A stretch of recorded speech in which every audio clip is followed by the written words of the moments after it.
Hi, this is David Brown reporting from San Francisco. Today we have the pleasure of interviewing Mr. Mick Johnson, the CEO of Jamcode, part of our ongoing interviews of Australian CEOs breaking into North America. Mick, thanks for joining us. No worries, good to be here.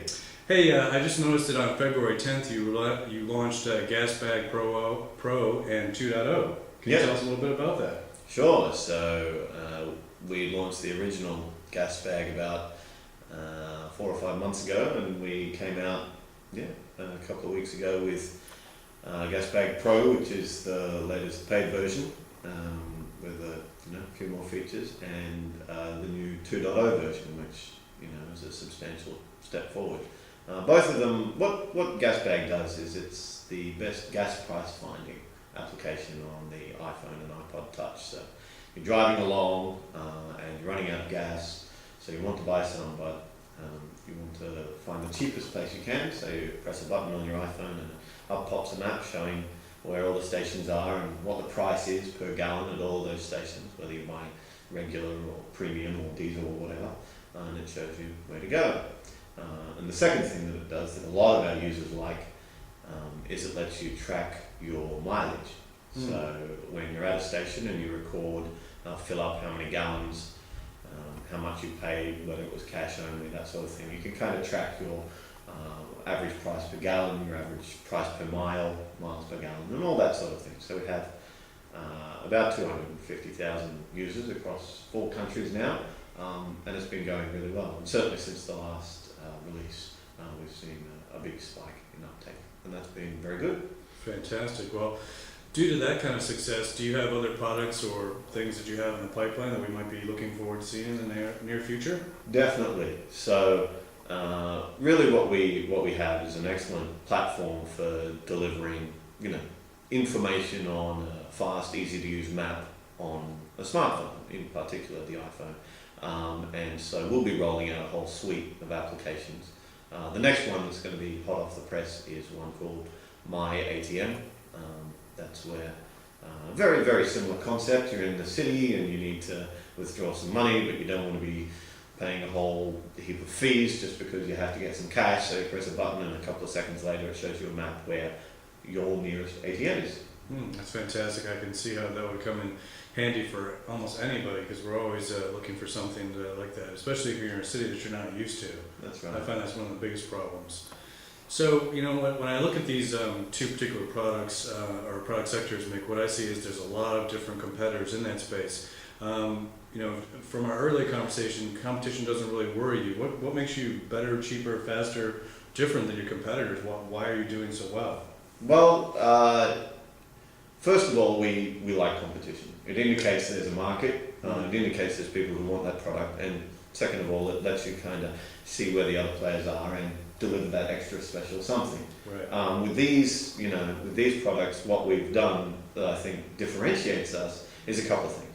The first is we have the easiest map to use on the iPhone in terms of delivering custom data. Obviously, there's a maps application there, but if you actually want to see dynamic data, prices of gas that change from hour to hour, having that in a way that users can pan around and see and zoom in and submit easily is very, very difficult to do. It's easy to make a map, it's very hard to make a great map, and that's what we feel we've done quite well.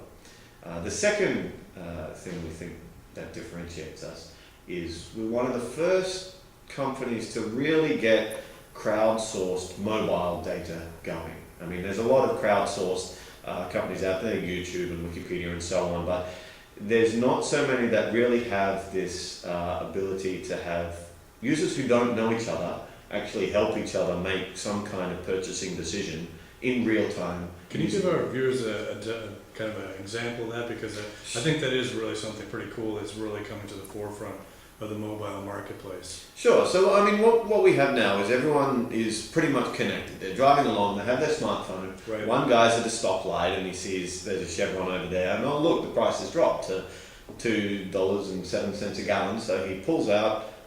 Not in San Francisco, we don't see that price, but someplace else, right? Yeah, exactly.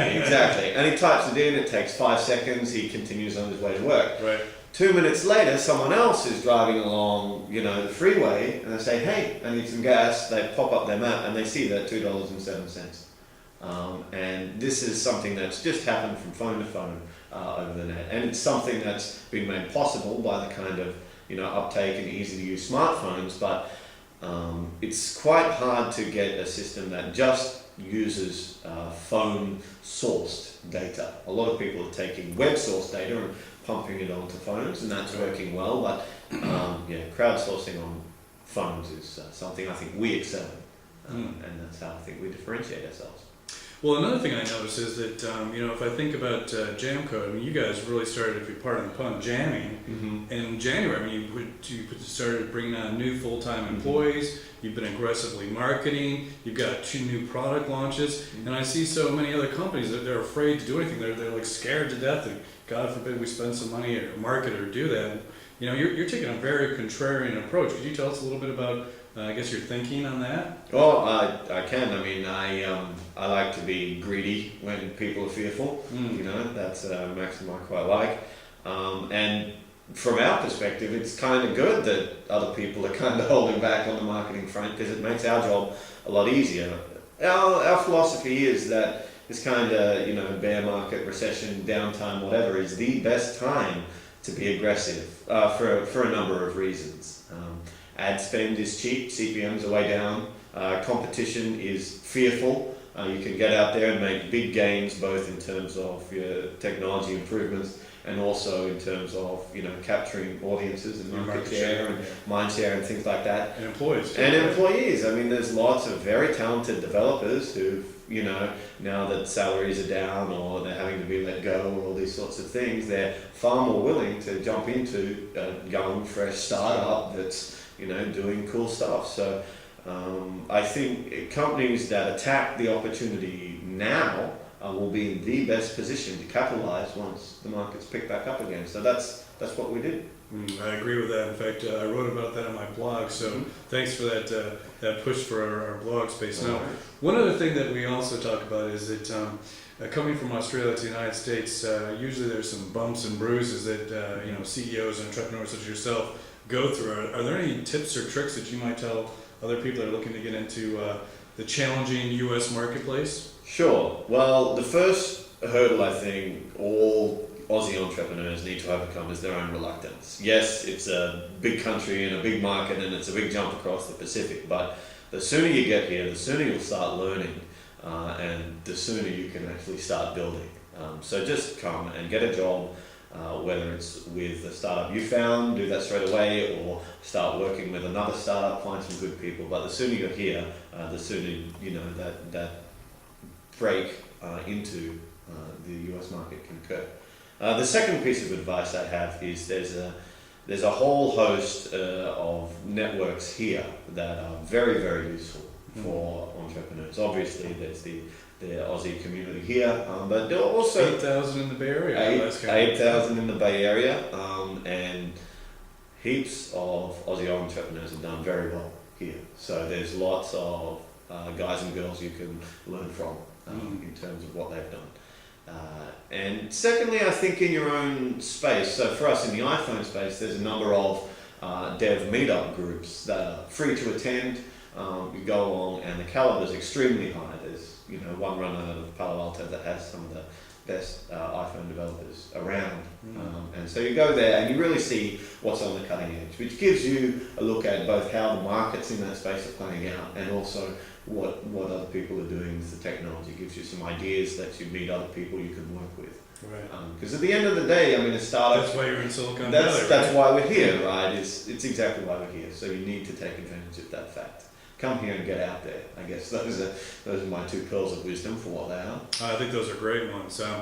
Well, first of all, we really appreciate you coming in this today. And what we'd like to also do is we'd like to give a shout out to the Victorians that have gone through those bushfires. And for any of our viewers, please put some money into the Red Cross or do something for those. And Mick, I'm looking forward to talking to you in about 6 months after we've got My ATM and those secret ones that you can't tell us about that sound really exciting, and seeing how you're doing. So thanks for our show today, and we wish you the very best of luck. You're welcome, David. Great to be here. This is David Brown from San Francisco signing off. Have a great day.